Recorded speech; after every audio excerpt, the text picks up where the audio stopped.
بسم اللہ الرحمن الرحیم۔ السلام علیکم۔ یہ national audio library for the blind کی آواز ہے۔ آپ سن رہے ہیں حضرت مولانا جلال الدین رومی رحمۃ اللہ علیہ کی حکایات پر مبنی کتاب حکایات-E-Rumi۔ اسے آپ کے لیے پڑھ رہی ہیں فرح ناز۔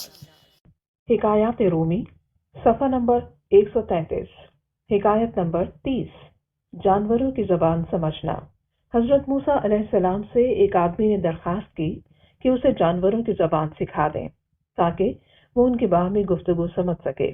حضرت موسیٰ علیہ السلام نے فرمایا، اس بات کو چھوڑ دے کیونکہ اس میں کئی خطرات پوشیدہ ہوتے ہیں۔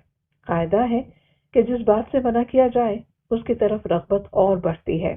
عرض کرنے لگا، سرکار آپ علیہ السلام اللہ تعالیٰ کے نائب ہیں، میری استدعا قبول فرمائیں۔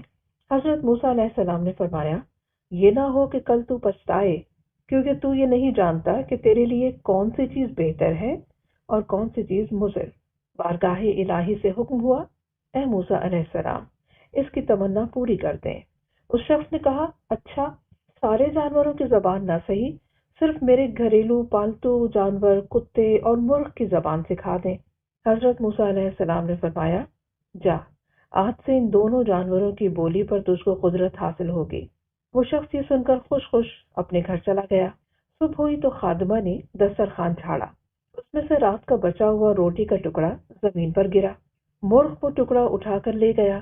کتے نے کہا، دوست تو دانہ دنکا کھا کر بھی اپنا پیٹ بھر لے گا، اگر روٹی کا ٹکڑا مجھے دے دے تو میرا گزارا چل جائے گا۔ مرغ نے کہا، صبر کرو، خدا تجھے بھی دے گا، کل ہمارے مالک کا گھوڑا مر جائے گا، تم پیٹ بھر کر کھانا۔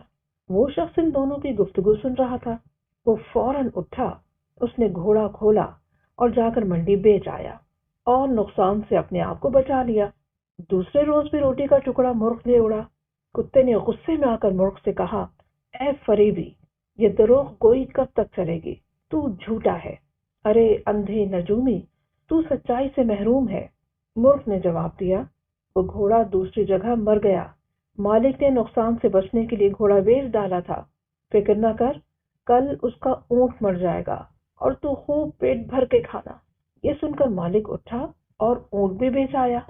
اس طرح اس نے اس کے مرنے کے غم اور نقصان سے اپنی جان بچا لی۔ تیسرے دن پھر ایسا ہی واقعہ پیش آیا تو کتے نے مرغ سے کہا، ارے تو جھوٹوں کا بادشاہ ہے، آخر کب تک تو مجھے فریب دیتا جائے گا؟ مرغ نے کہا، بھائی اس میں میرا کوئی قصور نہیں، مالک نے اونٹ بیچ ڈالا اور اپنے آپ کو نقصان سے بچا لیا۔ مرغ نے کتے کو تسلی دیتے ہوئے کہا، فکر نہ کر، کل اس کا خچر مر جائے گا، اسے صرف کتے ہی کھا سکتے ہیں، تم بھی جی بھر کے کھانا۔ مالک نے جب یہ سنا تو اس نے خچر بھی فروخت کر دیا۔ مالک اپنی ہوشیاری پر بے حد خوش تھا کہ وہ یکے بعد دیگرے 3 حادثوں سے بچ گیا، اور کہنے لگا، جب سے میں نے مرغ اور کتے کی زبان سیکھی ہے، قضا و قدر کا رخ پھیر دیا ہے۔ چوتھے دن کتے نے مرغ سے کہا، اے مرغ، وہ تیری پیشن گوئیاں کیا ہوئیں؟ یہ تیری مکاری اور جھوٹ کب تک چلے گا؟ مرغ نے کہا، توبہ توبہ، یہ غیر ممکن ہے کہ میں یا میرا کوئی ہم جنس جھوٹ بولے۔ ہماری قوم تو مؤذن کی طرح راست گو ہے، ہم اگر غلطی سے بے وقت اذان دے بیٹھے تو مارے جائیں۔ مالک نے اپنا مال تو بچا لیا، لیکن اس نے اپنا خون کر لیا۔ ایک نقصان 100 نقصان کو دفع کرتا ہے۔ جسم اور مال کا نقصان جان کا صدقہ بن جاتا ہے۔ بادشاہوں کی عدالت سے سزا ملے تو مال کا جرمانہ ادا کر کے جان بچ جاتی ہے، لیکن قضائے الہی کے بھید سے بے خبر ہوتے ہوئے بھی جو آدمی اپنا مال بچاتا ہے وہ محض نادان ہے۔ اگر وہی مال اس پر سے صدقہ ہو جاتا تو شاید اس سے بلا ٹل جاتی۔